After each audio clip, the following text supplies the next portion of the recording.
அனைவருக்கும் இனிய வணக்கம். நான் உங்கள் மதுரை ராமகிருஷ்ணன். சார், சமீபத்தில் வாட்ஸ்அப்பில் ஒரு வீடியோ வருது. ஒரு புலி சார், பெங்காலில் ஒரு புலி என்ன பண்ணிடுது, கிராமத்துக்குள்ளே நுழைஞ்சிருச்சு. அங்கே இருக்கிற ஏதோ ஒரு பாத்திரத்துக்குள்ளே தலையை விட்டுருச்சு. இப்போ புலி தலை மேலே பாத்திரம் மாட்டிக்கிட்டு இருக்கு. புலி அதில் ரொம்ப போராடுது, இங்கேயும் அங்கேயும் உருண்டு போராடுது. இப்போ இந்த கிராமத்தில் இருக்கிறவங்களுக்கெல்லாம் அந்த பாத்திரத்தை எடுத்து புலியை காப்பாற்றணும்னு ஆசை, ஆனா முடியாது. ஏன்? இப்ப இந்த புலிக்கு பதில் ஒரு நாய் தலையில பாத்திரம் மாட்டி இருந்துச்சுன்னா காப்பாத்தி இருப்பாங்க, ஒரு மாட்டு தலையில பாத்திரம் மாட்டி இருந்துச்சுன்னா காப்பாத்தி இருப்பாங்க, ஒரு ஆட்டினுடைய தலையில பாத்திரம் மாட்டி. ஆனா புலி தலையிலிருந்து அந்த பாத்திரத்தை நீங்க எடுத்தா புலி நம்மளை கடிச்சு போடும், புலி நம்மளை காயப்படுத்தும், புலி நம்மளை பிரச்சனை. எதுக்குப்பா நமக்கு தேவையில்லாத பிரச்சனை? நம்ம உதவி செய்யணும்னு நினைச்சாலும் புலிக்கு அது புரியாது. புலி நம்மளை போட்டு காயப்படுத்தும். நம்ம ஏன்பா அதுக்கு உதவி செய்வானேன்னு சொல்லிட்டு அவங்க வேலையை பார்த்துட்டு போயிட்டே இருந்தாங்க. சரி, இதை ஒரு காணொலியா எடுத்து போட்டிருந்தாங்க. அதுக்கப்புறமா வனவிலங்கு அதிகாரிகள் அந்த புலியை காப்பாத்திட்டாங்க, அது வேற விஷயம்.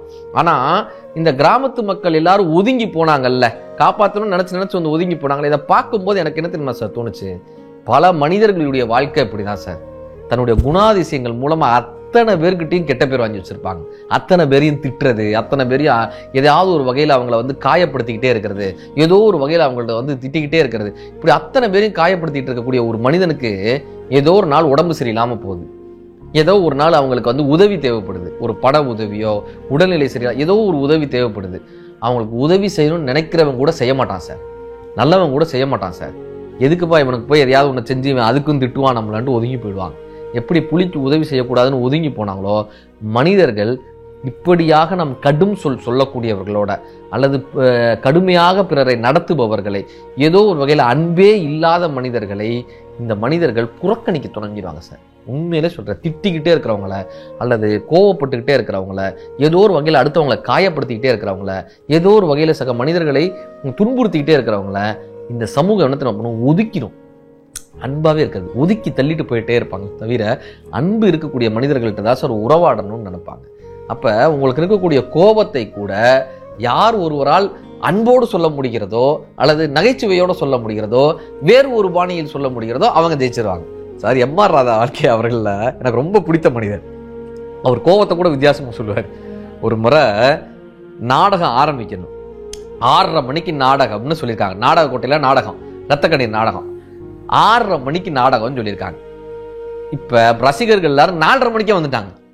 நாடக கொட்டை ஃபுல்லாயிடுச்சு, சினிமா தேட்டர் ஃபுல்லாகிற மாதிரி 4:30 மணிக்கே ரசிகர்கள் வந்துட்டாங்க. 6:30 மணிக்கு தான் நாடகம், 4:30 மணிக்கு ஹவுஸ்ஃபுல் ஆயிடுச்சு. இப்போ அங்கே உள்ள இருக்கிற நாடகத்தில் இருக்கிறவங்க எல்லாரும் ஓன்னு கத்துறாங்க, நடிகவேல் நாடகத்தை போடு, நடிகவேல் நாடகத்தை போடு. ஏன்னா ஃபுல் ஆயிடுச்சு, ஹவுஸ்ஃபுல் ஆயிடுச்சுல, இனி என்னத்துக்கு வெயிட் பண்றீங்க, நாடகத்தை போடுங்க நாடகத்தை போடுங்கன்னு கத்துறாங்க. இப்போ இவர் மேக்கப்லாம் போட்டு ரெடியாகவே இல்லை. 6:30 மணிக்கு தானே நாடகம்னு சொல்லிட்டு இவங்க ரெடி ஆகிட்டு இருக்காரு. இவர் எப்பயுமே அந்த காலத்தில் காஸ்டியூம் நீங்கள் பார்த்துருப்பீங்க, ஒரு ட்ரௌசர் போட்டு ஒரு பனியன் போட்டு மேலே ஒரு பெல்ட் போட்டிருப்பாங்க. இந்த டவுசர்ல இருந்து பனியனுக்கு ஒரு பெல்ட் போட்டிருப்பாங்க. இப்போ எல்லாரும் கத்துன உடனே அந்த நாடக கொட்டையினுடைய ஓனர் வராரு. ஐயா, வேமா நாடகம் போட்டுடலாமா, வேமா, இல்லாட்டி அவங்க சேரை உடைச்சிருவாங்க, நாடக கொட்டையை உடைச்சிருவாங்க, எதையாவது ஒரு பிரச்சனை பண்ணுறாங்க எல்லாரும், நீங்கள் நாடகத்தை ஆரம்பிக்கிறீங்களா?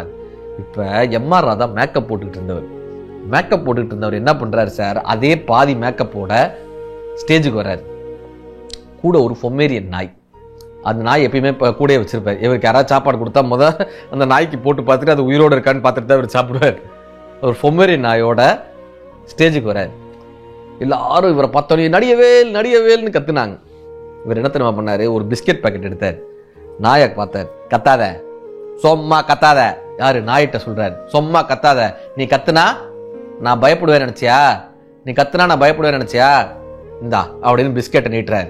உடனே நாய் இப்படியே பார்க்குது, போட மாட்டேன், நீ கத்துனா நான் போட்டுருவேனா, 6:30 மணிக்கு தான் போடுவேன், 6:30 மணிக்கு தான் போடுவேன், 6:30 மணிக்கு குறைஞ்சு போடவே மாட்டேன் பார்த்துக்காது. இதுக்கும் ஆடியன்ஸ் கை தட்டியிருக்காங்க சார், இதுக்கும் ஆடியன்ஸ் கை தட்டுறாங்க. புரியுது? நான் 6:30 மணிக்கு தான் போடுவேன்னு இவர் சொன்னது பிஸ்கெட்டை கிடையாது, நாடகத்தை. நீ கத்துனா நான் போட்டுருவேனா, 6:30 மணிக்கு தான் போடுவேன்னாராம்.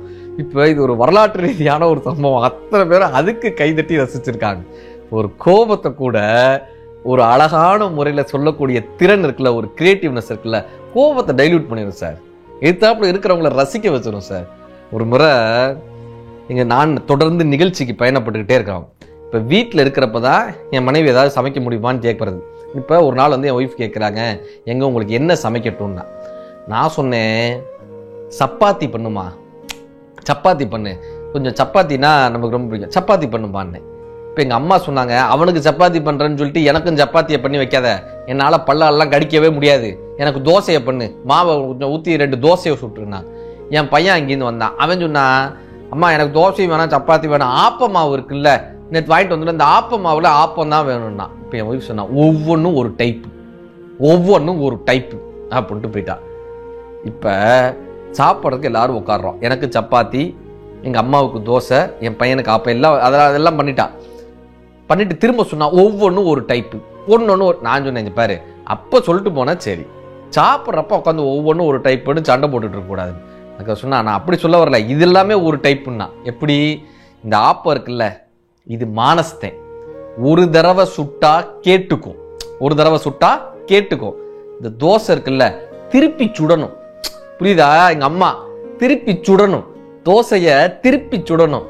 இந்த சப்பாத்தி இருக்கு பாருங்க, புரட்டி புரட்டி எடுக்கணும்னா, புரட்டி புரட்டி எடுத்தா மட்டும்தான் வேகும். யாரு? நானு. சப்பாத்தி வந்து புரட்டி புரட்டி எடுக்கணும்.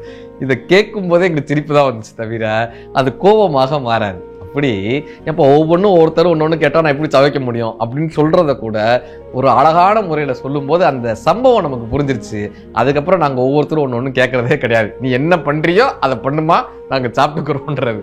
அப்படி நம்மளோட கோபத்தை கூட ஒரு கிரியேட்டிவா, ஒரு நகைச்சுவையா, ஒரு சாந்தமா சொல்லும் போது சார் நம்மளும் சாந்தமாக இருப்போம், இந்த வாழ்க்கையும் மகிழ்ச்சியா இருக்கும், இந்த நாளும் இனிய நாளாக இருக்கும். நன்றி, வணக்கம்.